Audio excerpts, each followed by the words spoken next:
Thank you and welcome to the show this morning. The topic this morning is the great debate, President Barack Obama. And of course we have with us to talk about the great debate, Dr. AAl-Hadid. Dr. AAl-Hadid, I think we've had many opportunities to talk about what we call the great debate. Yes, sir. And I think that in a real sense, our audience should be aware that you really created this whole series, this idea of having what a great debate. And I think you've presented many great debates in terms of what you've been doing. And this is another of those great debate series that you'd like to present to us today. And this is about President Barack Obama.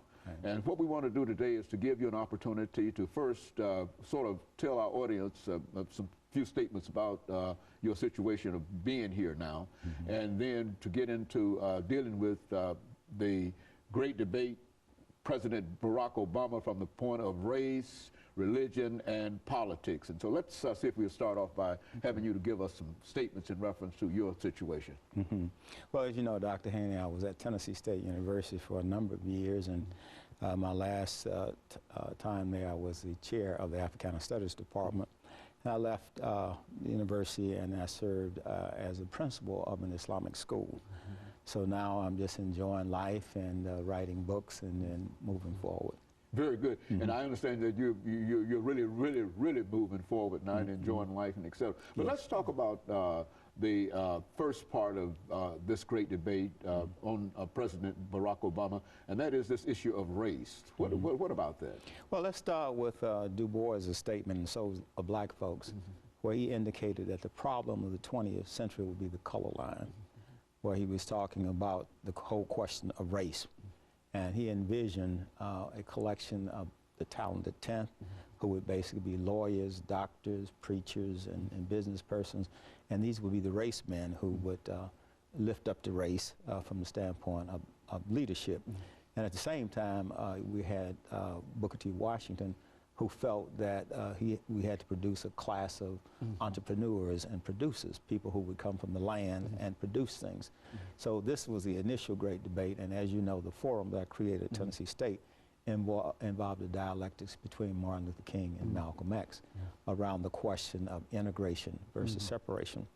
And I think when we come to President Barack Obama, I see him as a synthesis of the tension between Dr. King and Malcolm, in the sense that Barack Obama went through a period in his life where he was dealing with his identity.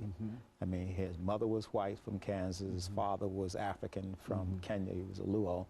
And so he went through life for the first 18 or 20 years of his life, not really being certain about his identity. So that takes us into what Du Bois was talking about in terms of the double consciousness, as he also outlined, you know, in the souls of black folks. So what I see in Barack Obama is I see him as a synthesis of Dr. King and Malcolm X. I think that his ideas are a lot closer to Dr. King because of his Christian background. And there's some characteristics that I see in President Obama. One, his character, just unimpeachable character, morally upright. Two would be his intellect. I think post W.E.B. Du Bois, he's probably one of the most brilliant African Americans who graduated from Harvard University. He was the first to become president of the Harvard Law Review, and you know, he also received the Nobel Peace Prize, and of course he was the first African American to become president of the United States.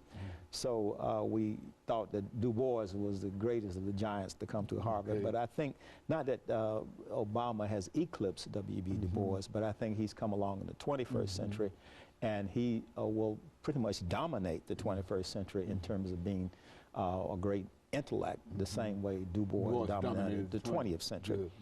Another thing about Obama, we point out his great intellect. A third thing is his charisma. I mean, Obama is a poet. He has this ability to articulate his ideas. We haven't had a great communicator since Ronald Reagan on the level of Obama. I mean, he's in that same league with Ronald Reagan and John F. Kennedy. So his charisma. Then we'll look at his judgment, in terms of how he is detached. He is what I call a pragmatic idealist. Almost on a Zen level. I view Obama as like a Zen master. The level of discipline that he has, level of detachment. He's always fully engaged but never overreact. And finally, his vision. And I see his vision as an upgrade on the dream of Dr. Martin Luther King. Very good. And of course, Dr. AAl-Hadid, what we're going to do, we're going to take our first commercial break, and then we'll come back and we'll have you to go into that second area, and that is religion. Yes. Of course, we'll be back with our audience following this very, very short commercial break.